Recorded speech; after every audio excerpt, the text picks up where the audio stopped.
What's up, Tiger fans? Welcome back to the Streak Speak. We are in the spring season now with a first-year Towson Tiger women's lacrosse goalie, Jo Torres, joining us today. She is a former local high school athlete, used to play lacrosse, soccer, volleyball, basketball.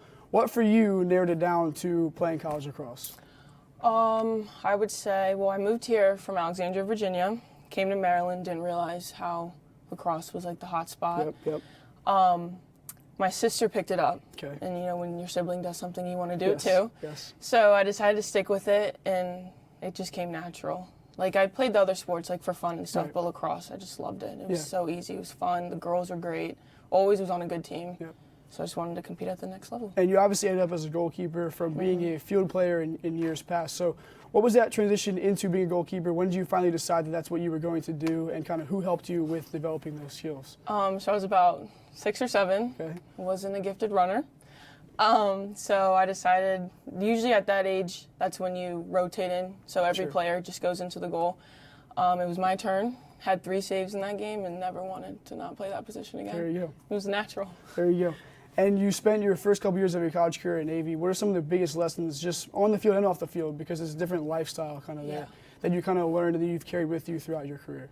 At Navy, I feel like a lot of people forget that lacrosse isn't the only thing that's going on there. Yeah.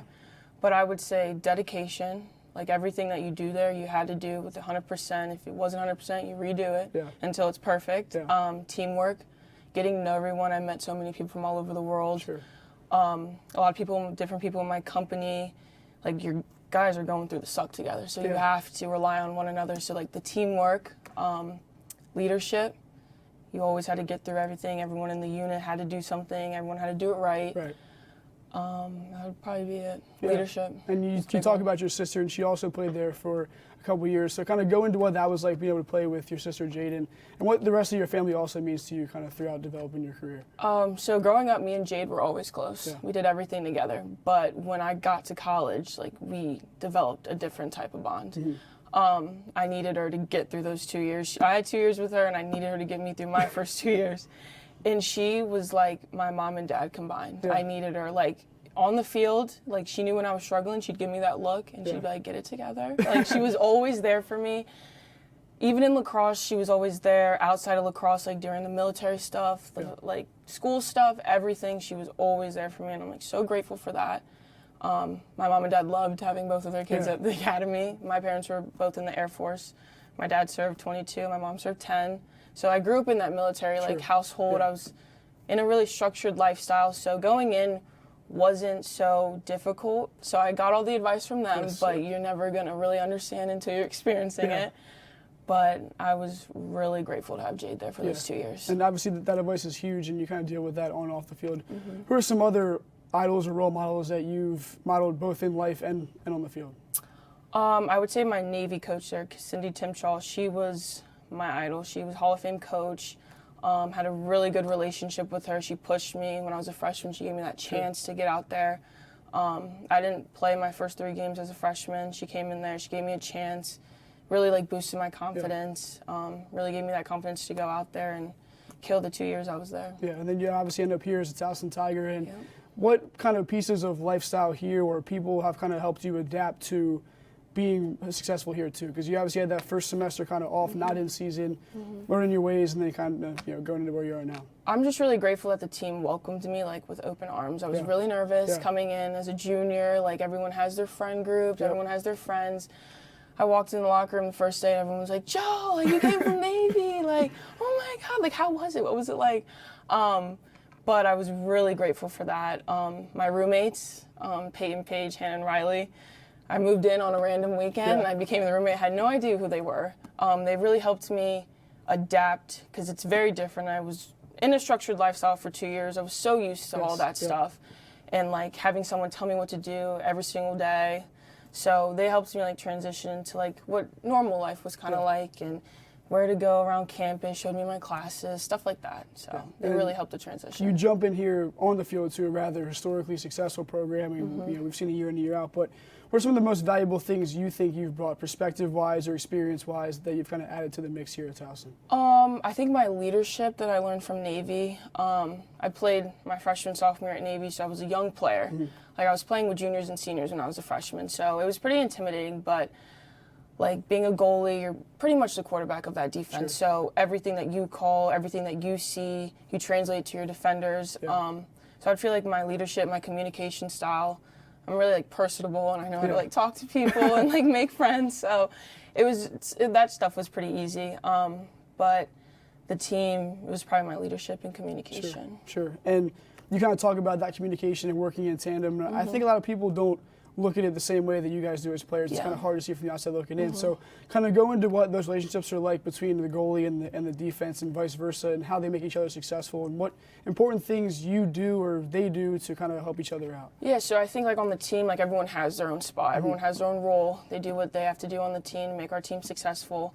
My relationship with my defenders, we just play for each other. Like, we will do anything to not let that yellow ball touch the back of the net.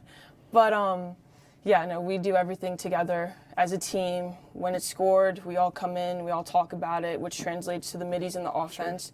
When the offense has a good goal, we know we have to come up with a good stop. So we really feed off each other with the sideline unit too, really pumping us up.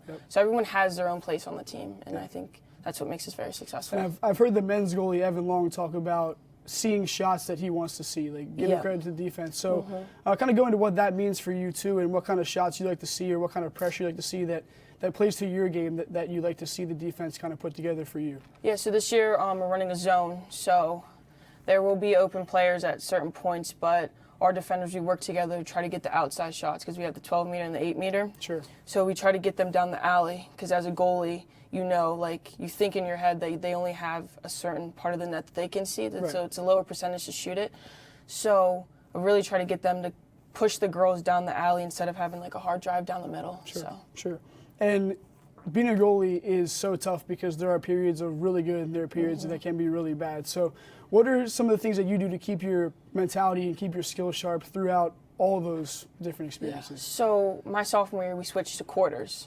So we played 30-minute halves my freshman year and like in high school.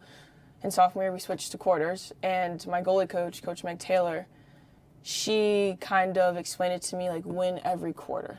So things are going to happen, you're going to get scored on, you have to shake it off, but just try to win every quarter and keep moving forward with your team. And I've also heard you talk about two other points: trusting your skills and your next save is your biggest save. Kind of go into those two phrases and what they mean to you. So usually when I step on the field, you got to make the first save. The first save, the rest will come. It's just that first one that you have to get. Once you get the first one, you're golden. Like, you'll save everything. The little ball turns into a big beach ball.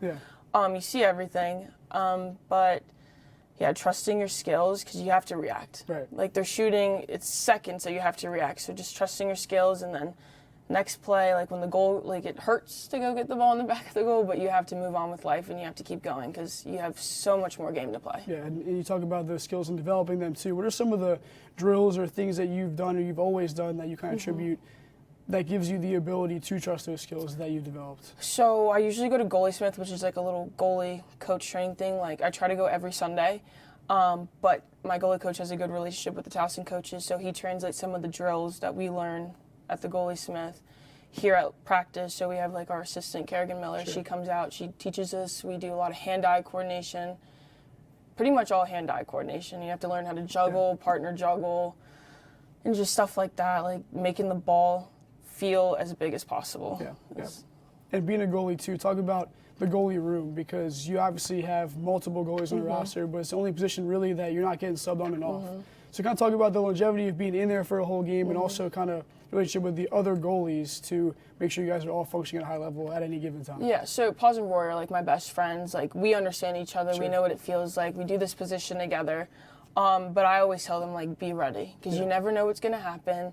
Things like, some days you have good days, some days you don't, but I always tell them, like, be ready. Anything can happen. You guys can go in at any given time. But we have a really good, healthy relationship. We all push each other. And me and Rory bond, because Rory's also left-handed. And that's like really rare in lacrosse to have a lefty. But we have a pretty close bond. We always push each other to do good at practice. We're always competing with one another. And they're my best friends on the team. Awesome. So we'll head into our last question, which I know you know.